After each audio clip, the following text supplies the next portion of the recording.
Voici les différents dispositifs d'aide aux élèves à besoins éducatifs particuliers. Nous allons nous intéresser ici plus particulièrement au PPS. Donc le PPS, il s'agit du projet personnalisé de scolarisation. Il s'adresse à un élève en situation de handicap. Vous voyez ici un extrait du document de la mise en œuvre du PPS. Nous pouvons y retrouver des aménagements et adaptations pédagogiques de la scolarité que nous devons, ou non, mettre en place. Tout dépendra des besoins de l'élève en question. L'objectif de ce document est de pouvoir identifier ces besoins, les transmettre à l'équipe pédagogique et aussi aux accompagnants des élèves en situation de handicap, et aussi de veiller à leur mise en place. Ce document est intéressant.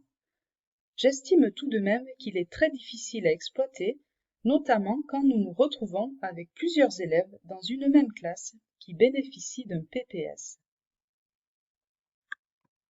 C'est pourquoi j'ai décidé d'adapter ce document et de faire en sorte qu'un seul document pour une même classe soit nécessaire. Et je précise aussi dans l'intitulé PPS ou PAP, car il est plus pratique pour l'enseignant de pouvoir utiliser un même document pour spécifier les besoins éducatifs particuliers d'un élève qui n'est pas forcément en situation de handicap. Les types d'aides proposées sont généralement de même nature, même si elles sont pour la plupart du temps moins nombreuses.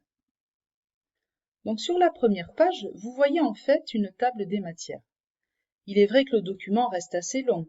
Ceci dit, pour chaque enseignant, l'accès à sa discipline sera facilité par un simple clic.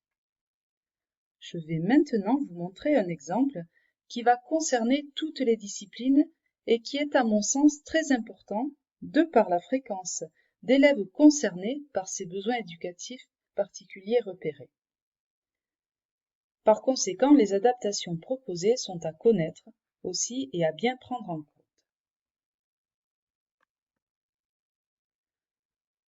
Donc voici ici les 4 items que j'ai mis en avant dans une même case et vous voyez aussi des numéros d'élèves. Il s'agira bien entendu de préciser les noms ou les prénoms des élèves concernés. Tous les élèves qui ont besoin d'au moins une de ces 4 adaptations proposées ont la case cochée. Ici, tous les élèves ont la case cochée et ce sera d'ailleurs très souvent le cas. Cela signifie qu'ils ont au moins un besoin parmi les 4 items proposés. Juste en dessous, je précise le type de besoin dans les commentaires.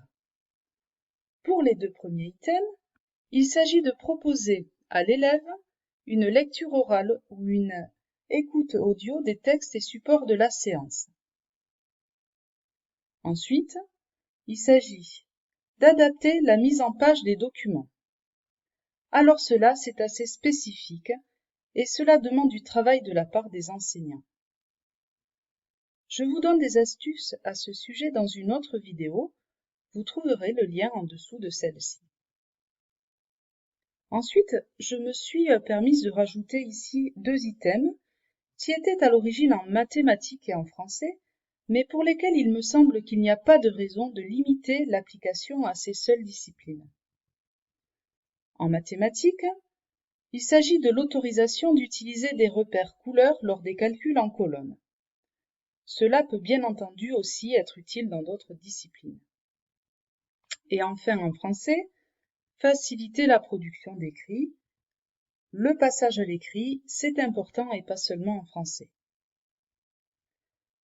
Pour répondre à ces besoins, j'ai mis dans cette colonne les différents logiciels gratuits à utiliser et par conséquent accessibles à toute la classe lorsque les élèves ont accès à un ordinateur, téléphone ou tablette.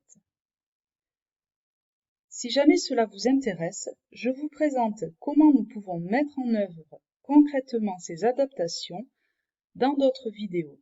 Vous trouverez les liens en dessous.